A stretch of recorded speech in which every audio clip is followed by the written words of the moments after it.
Welcome to the Smoke and Mirrors podcast, your destination for the latest in movie news and reviews. We are your hosts, Rob, Dave, and Triz. This week, we're talking the series finale of Winning Time, unfortunately. More Changeling, Res Dogs, Power Tommy, otherwise known as Force. Triz holds it down in the anime corner, and we get into No One Will Save You, the Star original or the Hulu original, depending on where you are in the world. And we also talk through the first episode of the Continental from the world of John Wick. Jonathan Wick. Jonathan. All right, now let's start the show. I was living all right. I was going well. Yeah. Man. It was good. It was real good. Yeah. It was good, man. I had a good weekend there. Very relaxing. Sorry. Nice. Ah, Mm. good. Went to Comic-Con, on Saturday. Oh, yeah, how was that? It was Give us good. a little lowdown there, a little insight on your trip outside. It was good. It was like real, so it was just set up like a fair, but it was all inside. And there was a shit ton of stalls, but man, the quality of the cosplayers that were in there was fucking incredible. There were two dudes that we saw on the way there dressed as Chewbacca. And then when they got there, they put on the stilts to make them the same height as Chewie as well. Wow. Yeah. There was this other guy who was dressed up as, you know the Space Marines in Warhammer? How they're like big and plated and blue like that? There's the Red Talon versions. And this guy, proper, like it looked one for one. That's fucking mad. Yeah. That's so sick, man. There was this other guy. I don't know who he was meant to be, right? But he was dressed in like one of those old school red suits from like the 40s with the waistcoat and everything. But his face was white. He had the demon eyes and he had the proper like sharp yellow teeth and everything. I don't know if he was meant to be from like the Conjuring universe or something. Like he was meant to be the Crooked Man or some shit. Sounds like the Crooked Man. But dude was like to the nines. He was official. Like he scared the shit out of me when I looked at him. Because he was talking through those teeth, and it fucked me up a little bit, I'm not going to lie. Being able to like, smile? Yeah, he smiled and everything in the photo. It was scary as. But yeah, cosplay was awesome. The environment was cool as well. It was very relaxing. I was dying laughing, though, because these two dudes in like these furry costumes were playing Just Dance. They fucking killed it. John Noble was there. Yeah. And there were a few other people. Theoden? Yes. Denethor. Denethor, sorry. Yeah. And Scarecrow. Yeah. King. But no, it was cool. Like for what you got, it was mad. So it was only $50 a ticket.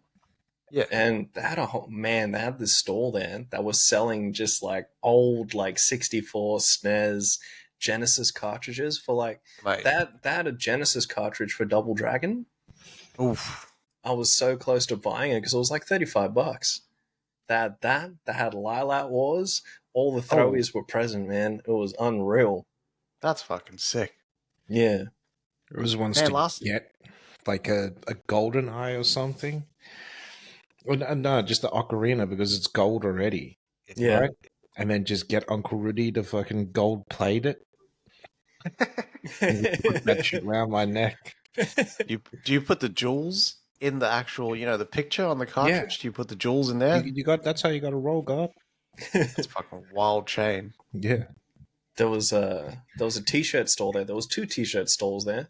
And like, I know it's not like superhero or comic related or anything, but they had that t-shirt.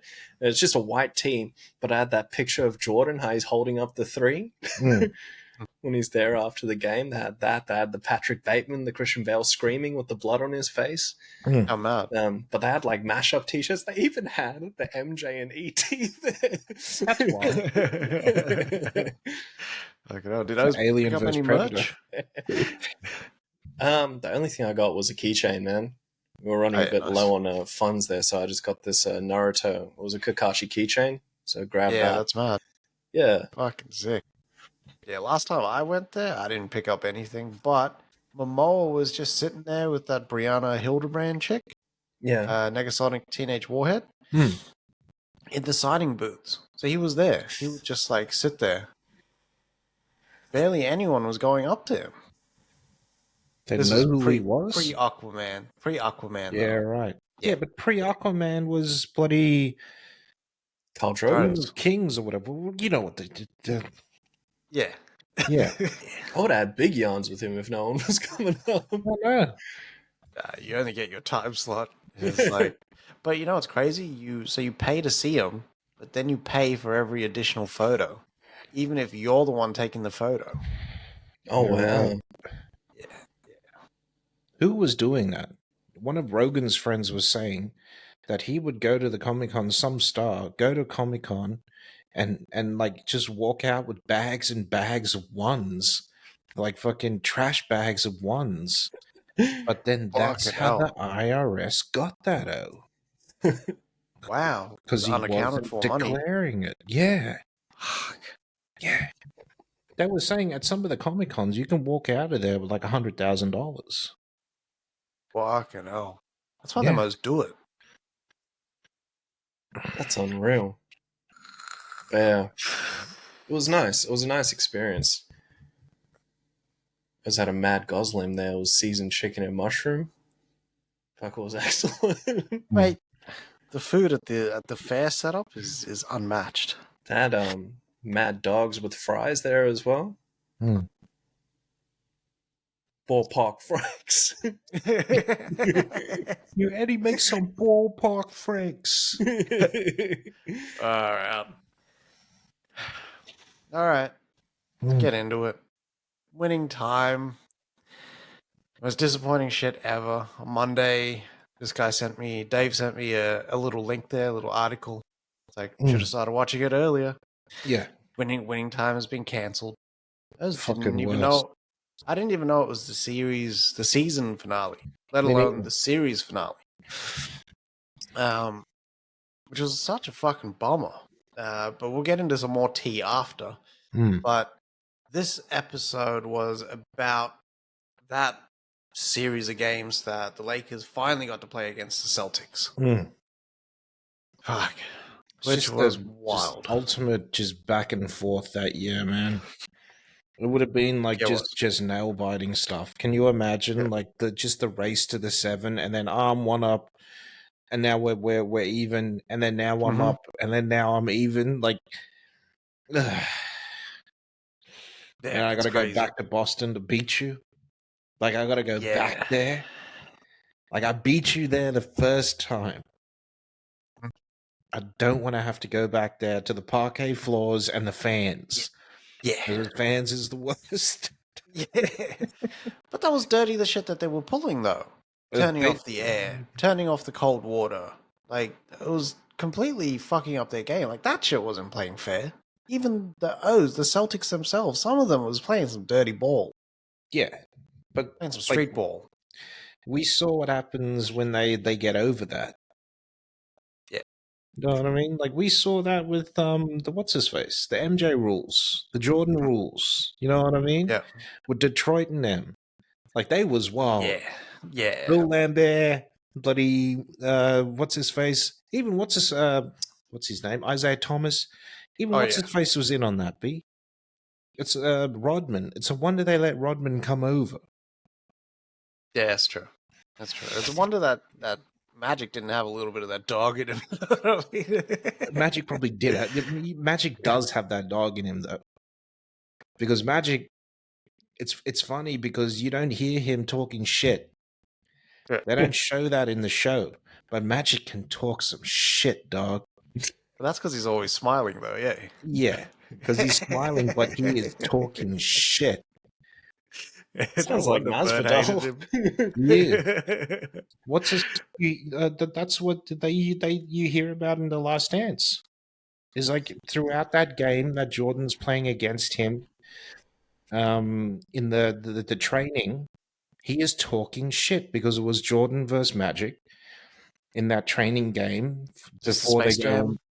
No, before they go over to. Europe to go play in the Olympics. And Yeah. Magic is just talking shit the whole time, but then Jordan busts that ass, and he just walked out. Fucking hell. Mm. Oh man, it was a great episode. It was a sort of season 2 that you kind of want. It's a darker ending for a season 2. They end up losing, Mm. and the review copy that actually went out ended very differently than the highlight reel that we kind of got. Mm. Because the review copy that I think the New York Reporter or Variety or something got Mm. ended with Quincy Isaiah's magic falling over in the showers, which I think that's why there was so much shower footage. Falling over in the showers, despondent, and that then sort of season 3 would kind of go into him getting diagnosed with AIDS, Mm. or sort of living with something that he doesn't understand because he's sick and he just doesn't go get it checked out, and eventually finds out it's AIDS. It's funny they do that though, because the timeline is different then, because they win first, And then he finds out. and then he finds out. Yeah, I don't In know. that the Hulu documentary, you find out. Yeah, there's got a whole few episodes on that. Those are the first couple of episodes of that. It's just him and it's just Magic and Bird. Mm. It's beautiful. I wonder from a story point of view if that makes the character stronger. If you show them winning and playing through even through the diagnosis. Hmm. You know what I mean? That's probably why they changed it up. We'll 'Cause never get to see it. Magic had full blown HIV when they won gold at the Olympics. Speak. Like he came back multiple times. He left and then came back and then left and then came back and then left and came back as a coach and then left and then came back as a coach later on and then left again. Like Magic, the whole what's his face contract, lifelong contract. He's got that shit. Magic can come back whenever the fuck he wants, be. That's crazy. That's crazy. He's a billionaire now as well. Yeah. He was a billionaire before what's his face? Before all this shit. He was the first billionaire. He made his billy before MJ. Fucking hell. Sucks how this ended. I didn't like the way this ended. This version with the highlight reel. The Lakers go on to win how many championships? Against the Celtics, they were, out of the 8 championships they played together through the 80s. They won, what, 6, yeah? Yeah. Yeah. So they end up turning it around, that rivalry. So they weren't getting dominated. I think Burr was saying that the most winning state in the last 20 years has been LA. So if you look at basketball, you look at NFL or football, as they like to call it over there. Woody? Yeah. I think the Rangers that are their hockey team as well. I think them too. Like over the last 20 years, they've won something nearly every year. When you look at it, yeah, LA's just like that. Burr is from Boston, right? Yeah. Okay. Yeah. Yeah. I wouldn't be. And he's a Celtics fan too. Oh fuck. Oh man. But yeah, overall, I mean, I just love this show. It just sucks that in 2 weeks I got into it, caught up to it, and lost it all in 2 weeks. It's like the whirlwind romance of the century for me. I'm hoping that someone buys this, man. There's story there to be told. Yeah. But also the talent. Like, we will never see Quincy Isaiah fucking do magic like that again. It's fucking crazy. We'll never see, like, Kareem and those O's play so well off of each other. Fucking Adrian Brody. Nailing it week after fucking week. Everyone now is posting that scene of him when he actually turns into, what's his face? Coach Riley. Yeah. Like, where he just smashes the bloody what's his face. They were like, "How can you cancel this after we see him literally transform into Riles?" Yeah. Like it's like you can't just cancel this. And considering that they show you at the end Hmm. what Pat Riley looks like, he fucking looks exactly like him. Pat Riley still looks good today. Pause. Is that who's still coaching? He Pat Riley's- won. He won some after the Lakers. He won Oh yeah, he won with the with the Heat. Heat. That's right. Yes. So he was. I mean, he had that team with LeBron. He had the super team with LeBron and D Wade. Yeah, That's nice. he officially stopped coaching before the 08 season. Hmm. And Jerry then West. Eric Spoelstra became the head coach. Oh yeah, I've never heard of that. Jerry West. Jerry West is still alive. But like his crowning achievement being that he signed Kobe. It's Like the he man. bet everything on Kobe, which Yeah. is nuts. That's such a fucking like he was good at identifying talent. Yeah. He just could never hack. Watching it and kind of guiding people through the games. I don't understand how he could listen to it but not go watch it. Like it always killed me. And he'd always just turn that radio, listen for like 5 minutes, and then turn it off. Yeah, but I think with a character like that, you kind of want to jump in there. Kind of feel like if I was on that court, this is what Yeah. I'd do. Like Jason Clarke just like murdered that. Like it was unbelievable. You haven't ever seen him play a character like that. Yeah, so animated and out there and sort of raw and against type. Because he's usually like, I'm composed and I got all my shit together sort of thing. Yeah. But in this, I actually really liked him. Like, Yeah. he went up a couple of notches for me. So Jerry, you're gonna take over managing the team. No, the fuck I'm not. Got an agreement. Pat will do the coaching and I will I'll be there. Fuck, so awkward, man. Alright. Something else that happened in that episode, eh? That was it. They just ended it like they ended Wonder that Years. episode on a loss, which is crazy. So it almost looked like they were coming back for the third season to show them actually winning this next time, right? And with that third season, you end it with Magic, like collapsing, and that would bring back the people to come back and see that whole story of his journey with the whole AIDS thing. Yeah. Like it's just it's set itself up so well. Yeah. Look, if I was at HBO, I would have given one more season. Yeah. I would, like, where the story's going to go. But viewership died.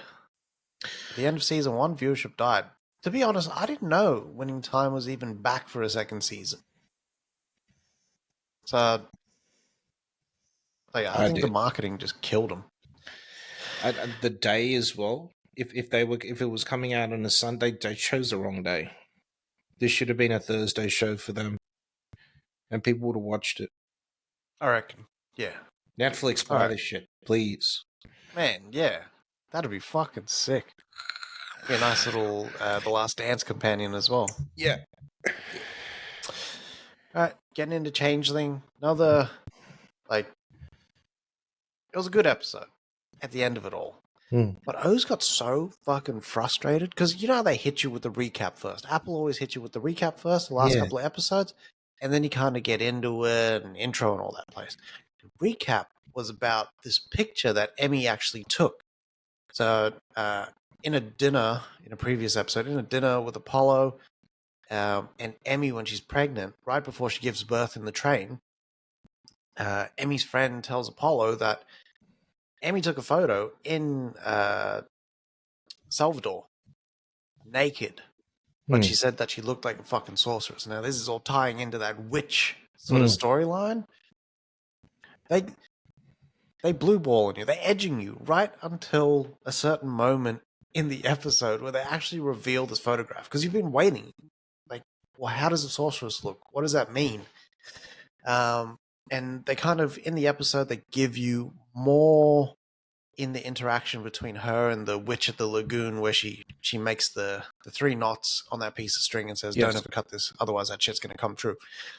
Anyways, so apparently she went out there. The witch was like beckoning her to come sit next to her, and she's like, fuck that. And she goes, and she goes to go get some food, and she talks about it with one of the locals, and the locals like, don't fuck with that lagoon. You see a woman there, that bitch is haunted too, so don't fuck around there. So she ends up going back despite all that shit, which is crazy. What an idiot.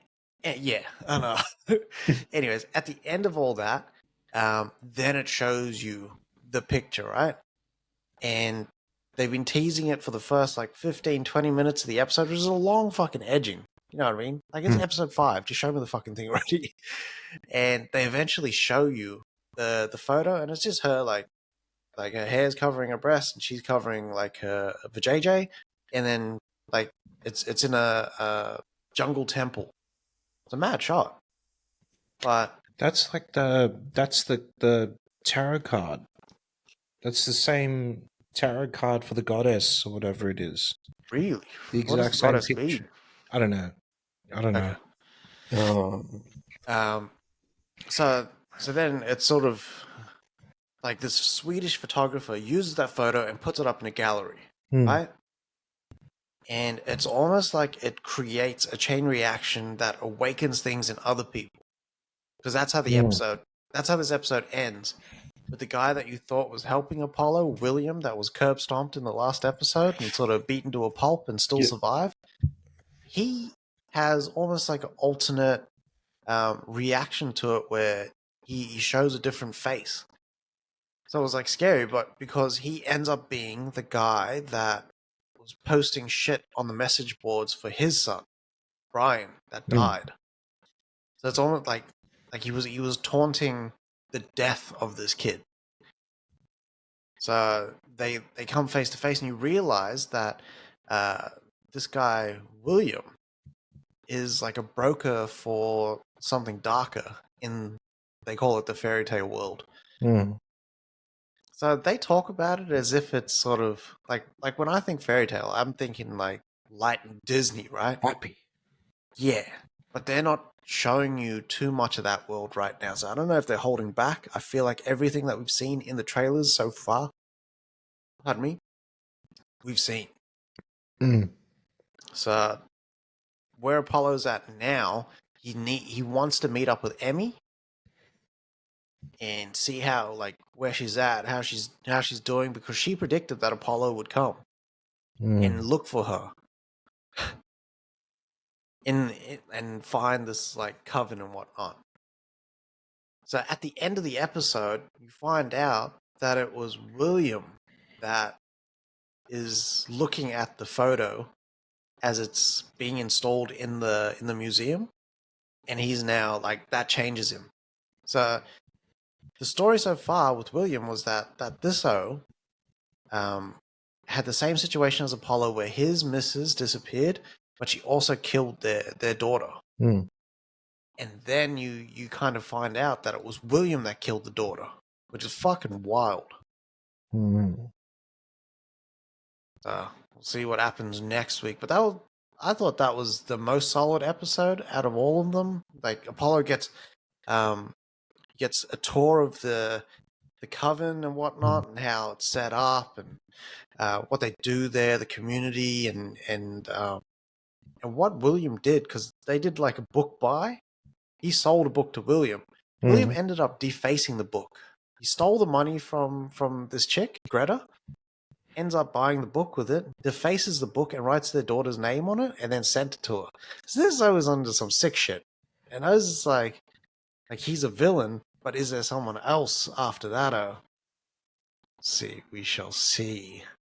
So, I don't know if I'm right here, but I did find a tarot card similar, and it was the World card.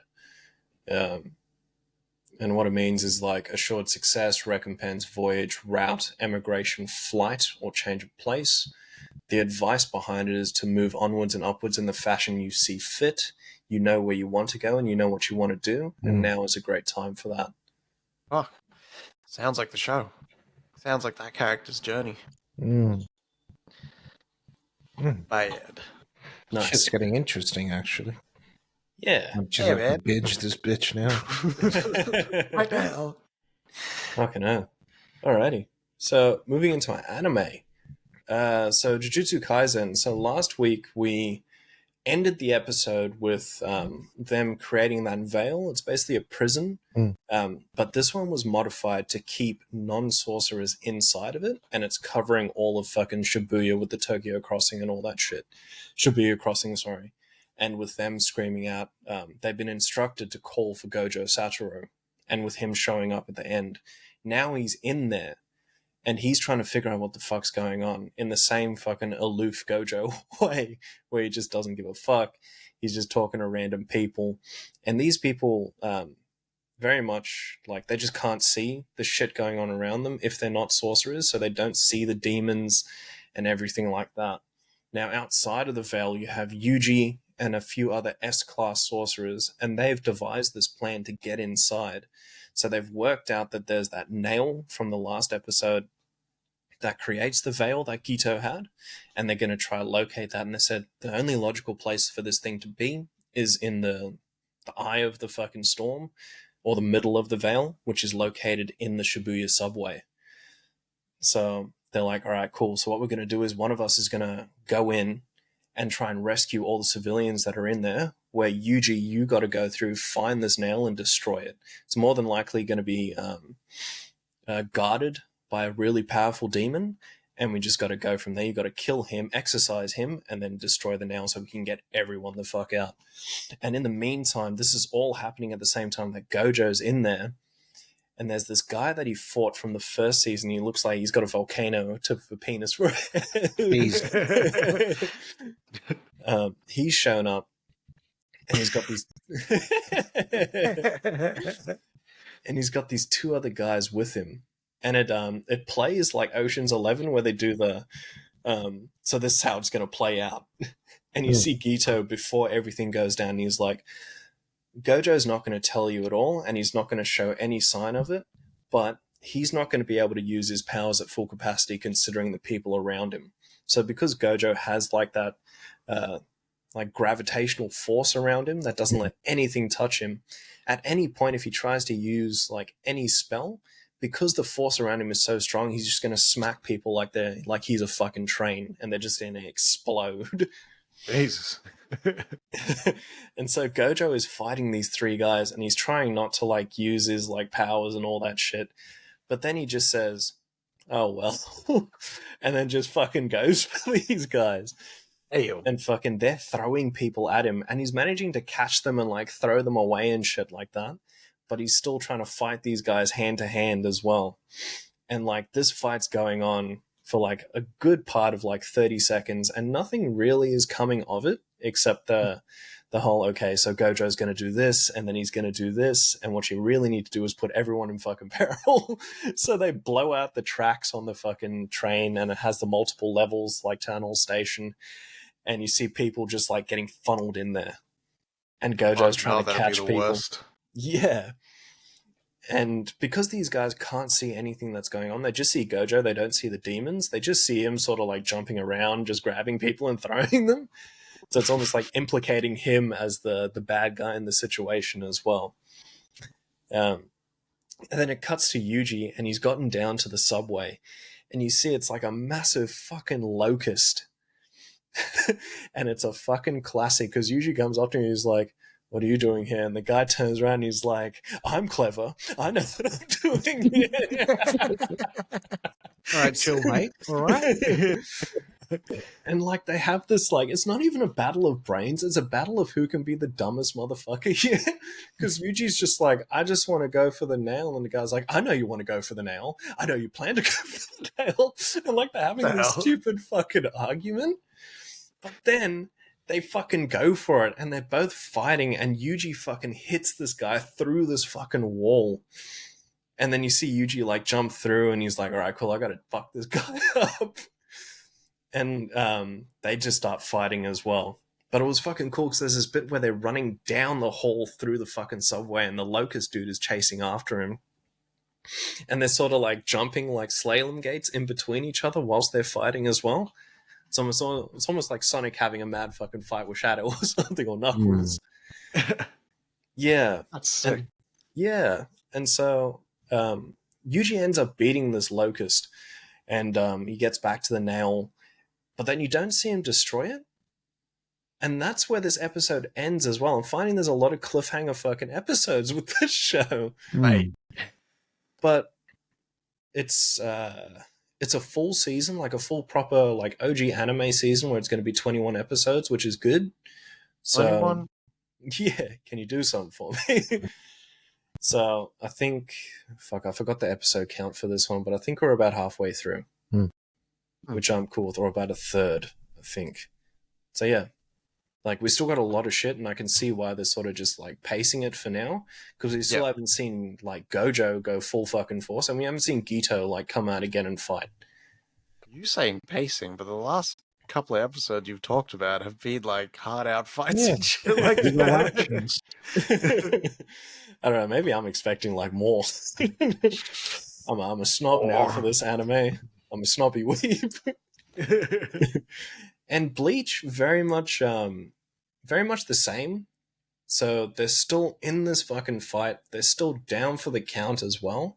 And they are scrounging to try and fucking get one up over these Stern Ritters as well. So where we left off was that with the March of the Zombies, the Stern Ritters brought out their zombies, and now that head researcher and the captain, he brought out his zombies, which were those Aaron Carr that I mentioned. And this fight is still ongoing as well. There wasn't a lot of character development. It was just very much still the same idea of we must find a weakness and we must destroy them. And we must reclaim with the power of friendship. I still trying.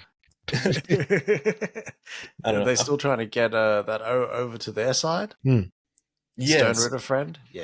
Yeah, so they're still trying to get like Ishida to come through, and Ichigo is very much still on his like, I need to get him back since he's my friend.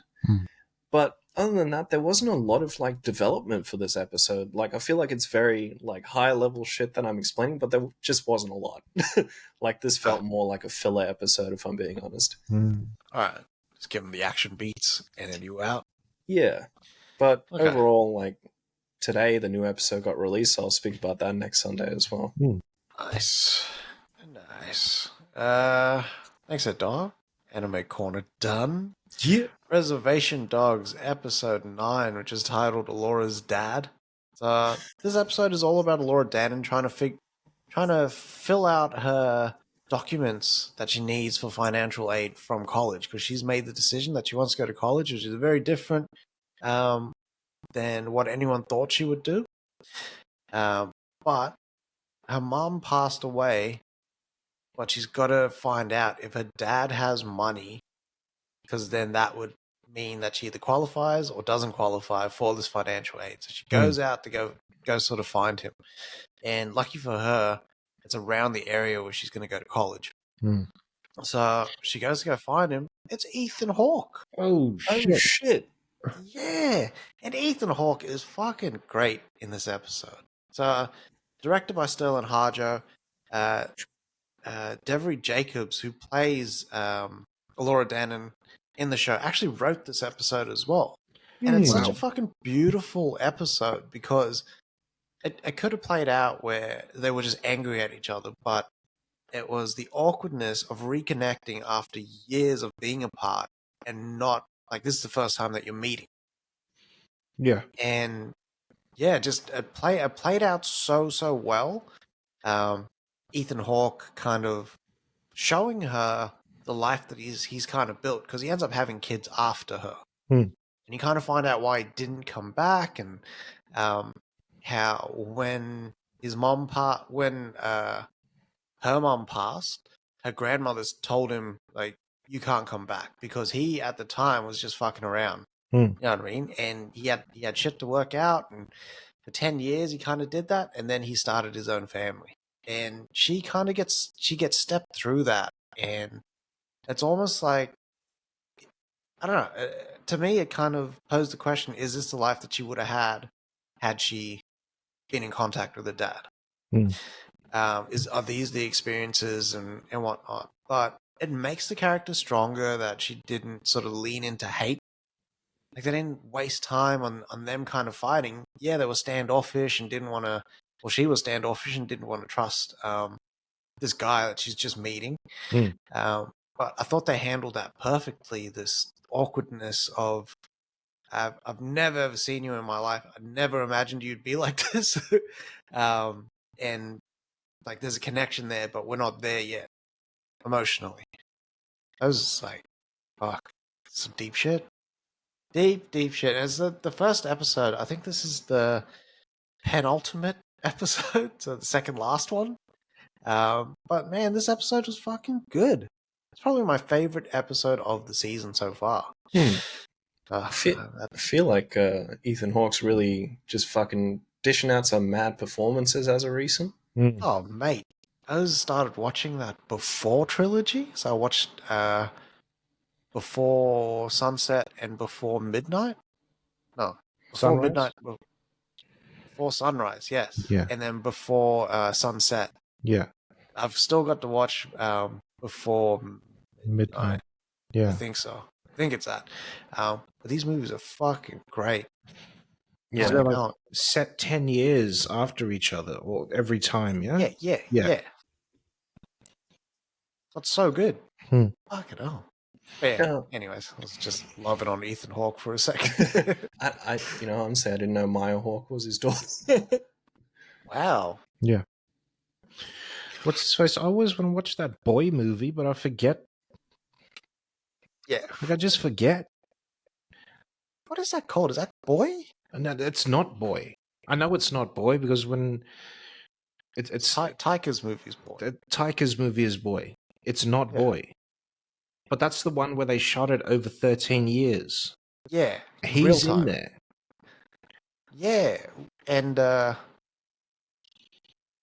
I think Rosanna Arquette, is the other parent. Right. Yeah. Yeah, I want to watch that as well. I've sat down for it. When did it come out? Boyhood. That's what it was. Yes. Wait, it was somewhere in there. It was Boy. Yeah.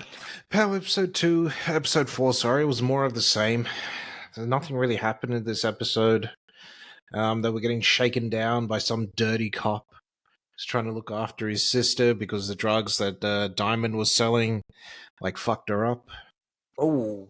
Yeah. So she's like, he needs money for her to take care of her and whatnot. That he gets a little greedy, asks for $50K, and then asks for another 25 after that. Right. But they got this Rico thing happening with them now, so they wanted to use him, the dirty cop, to sort of like, get information and whatnot. And then he's got a gun on Tommy, and then Tommy's nephew comes in, shoots Edo in the face. Didn't know. He thought he was like, gonna kill him.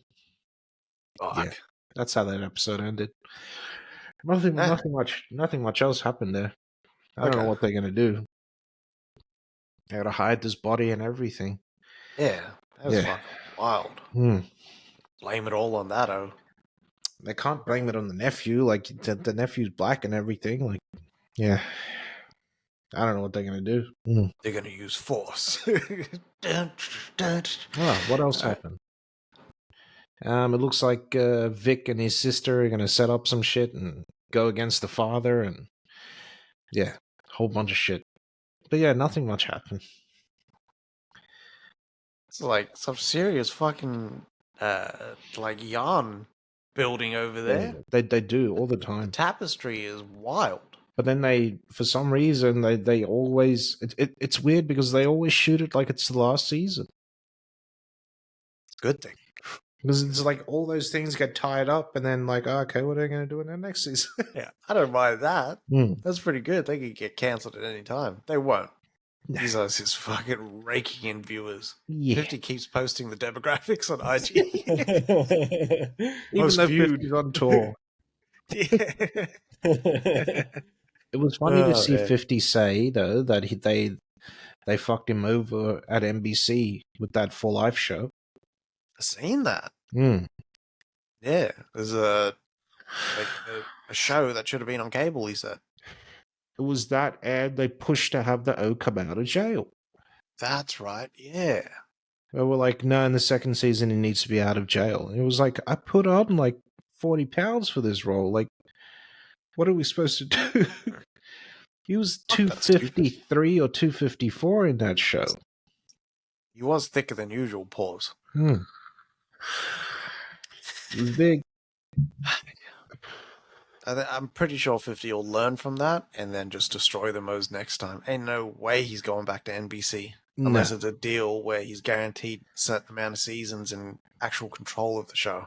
You know, he is one of the only few people who can actually think of an idea, pitch it, and get it green lighted. 50. The only other person who can really do that is Dick Wolf. This is true. Like, he's 50. He's really sort of built himself up in that TV world. It's crazy when I think about it. Yeah, it's legit an empire. Yeah. But power. Yeah. I get killed. All right. No one will save you. So I only watched the trailer on the day. I go off this as recommendation. Watch No One Will Save You. I was like, something to watch. I'll check it out. Not fucking bad. Yeah. Not bad at all.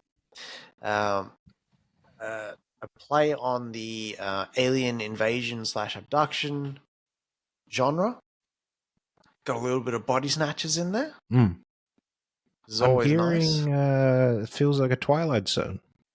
It does feel like that. And the production qualities is fucking up there. Like the Hulu / Star originals is fucking great. Like, we're talking fresh Books of Blood, even though the movies themselves might not be the greatest, but the production in them, like look at Prey, is A1, man. But yeah, I really like the story about this chick that, I don't know, it's almost like she wants connection, but she can't seem to do it or make it because of her past. Yeah. And they don't tell you sort of what's up in the movie. And they slowly kind of step you through what actually happens. So only in the last like 10-15 minutes do you kind of find out. But yeah, I loved that there was different sort of variations on the alien. So they had the classic normal grey man, and then they had like this squat. It's still got the bulbous head. Pause. Then they got like the more squat version. That's like the destroyer, and then they got this fucking huge version.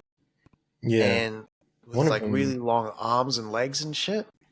Looked like the monsters from A Quiet Place. That one. Yeah. Yeah. Even the spaceships, they look classic UFO shape, but then they did things differently. With, the different circles that the ship's made of, because a lot of their communication is based on frequency. So it's pretty cool, because when they talk, you see their skin throat ripple balls. Yeah. I just liked it, man. Yeah. Sounds about right. Liked it. Sounds about like what Lazar was talking about. Oh, their heads are so big. That's why their heads are so big. That the ability to communicate. For me, this movie striked like two different chords. One was that the composition, like the audio for this movie, was very Predator. And I thought we were going to get a fucking surprise Predator movie during this film, because the score was very, very similar. And the second was that this felt like a much more serious version of Slither at the same time as well.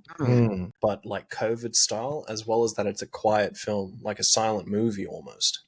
Yeah. So, because I was watching with the subtitles on, she only says no, and it's mouthed twice at the end. That's it. There's no dialogue in the film. But it's loud. It's a loud film. Yeah. It's solitary the whole time. This one had great action sequences as well. Mm. They had a lot of those tracking shots where tracks are running away from an alien, but the alien's like sort of destroying shit as she's running away from it. Mm. But they sort of ramp up that tension by focusing on the foreground, but then in the background, that's where like you see the movement, and it's like The they ratchet homage. that shit up. The homage to what's his face? War of the Worlds. Maybe Mm. it did kind of feel. Feels It like did kind of sounds have like that tone because of the classic Grey Man. Yeah, I like the look of the aliens, their faces and stuff like that. Just Yeah. it didn't look hokey, which I was liked. Like they took the shit seriously. Look Yeah. like those aliens they pulled out in Mexico. They just rehydrated them. We don't know. They could be alive. True. What I loved about the aliens was that they had that classic gray man look, but then their eyes like spoke so fucking much. It looked like a galaxy in their eyes, or it looked like multiple fucking pupils or corneas in there. Mm. Yeah, Like, it looked so weird, but it was like entrancing to fucking look at these guys. yeah, like it almost looked like an actual eye with bubble wrap over it. Yeah.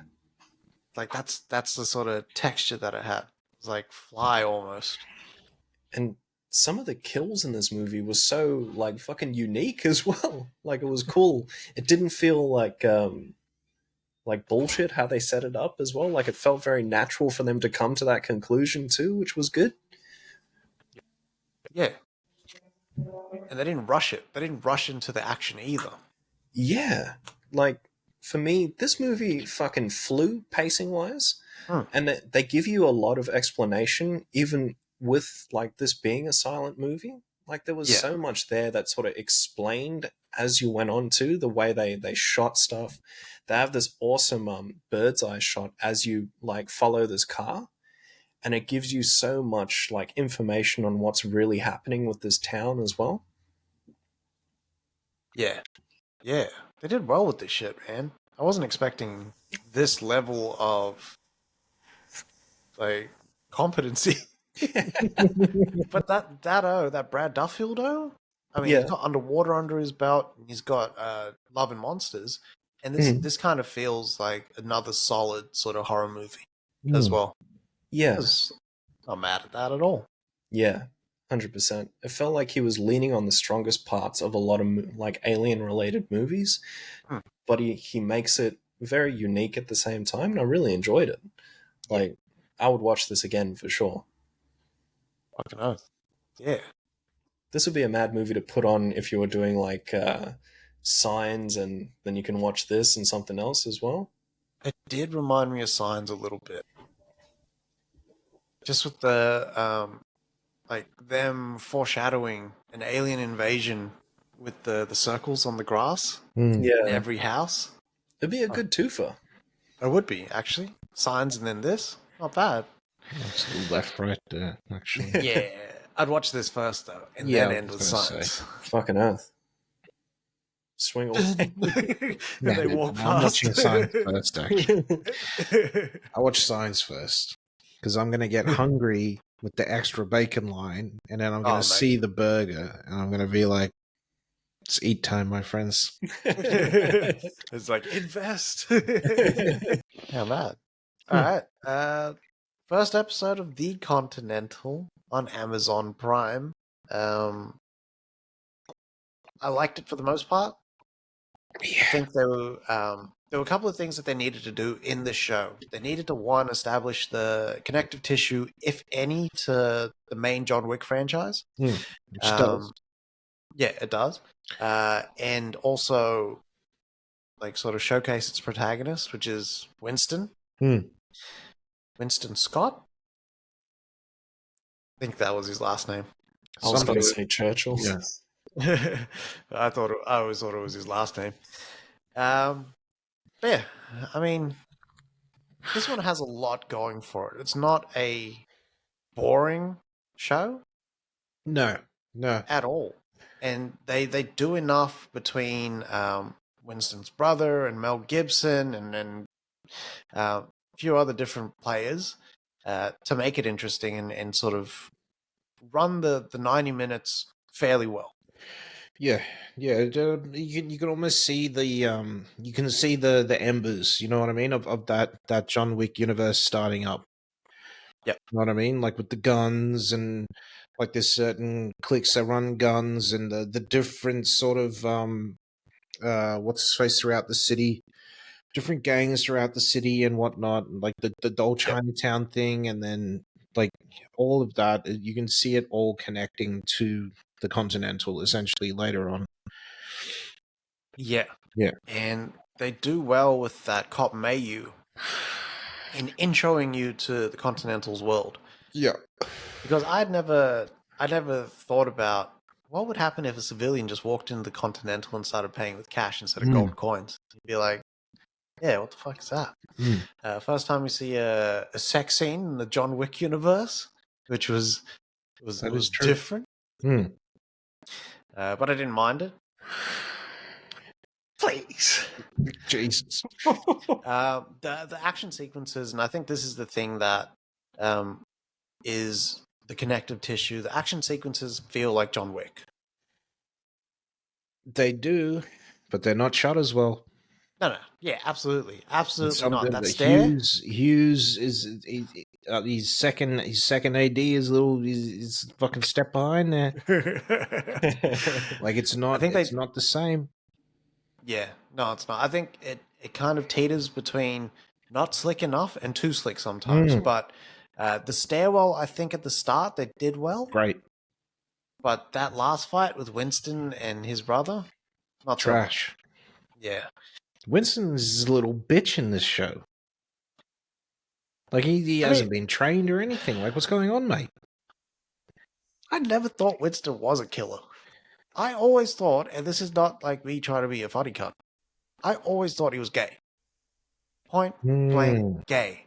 And that's the reason that he was so particular and he did things a certain way, no connections and whatnot. In the show, I mean, you do see that Cormac doesn't have any connections himself.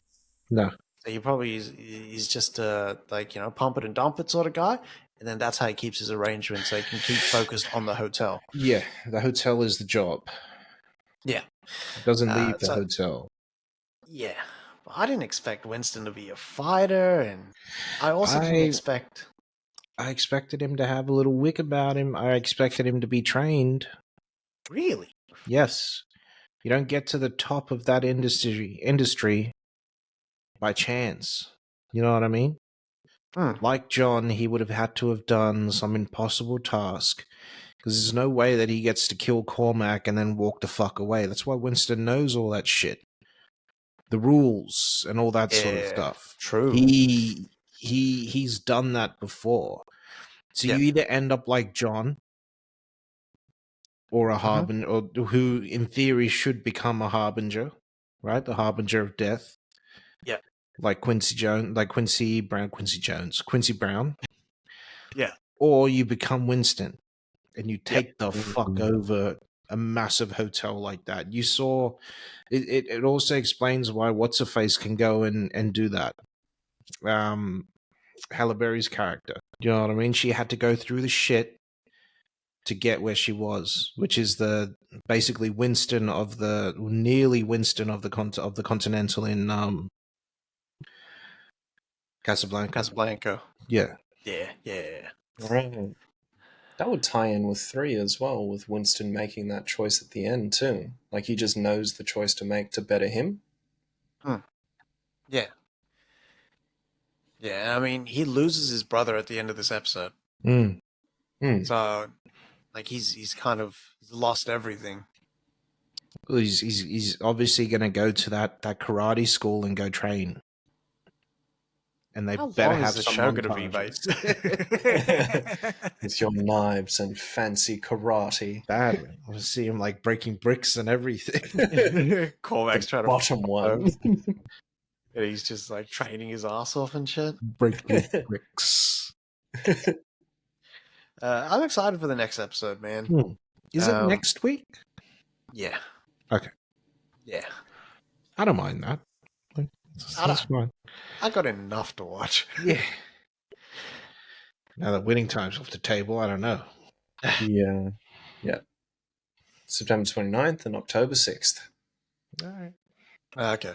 It was Not cool that bad. it came out over here for us on Amazon, though. We got like the full Atmos and everything. I don't know if they was getting all that over there in the US. Yeah.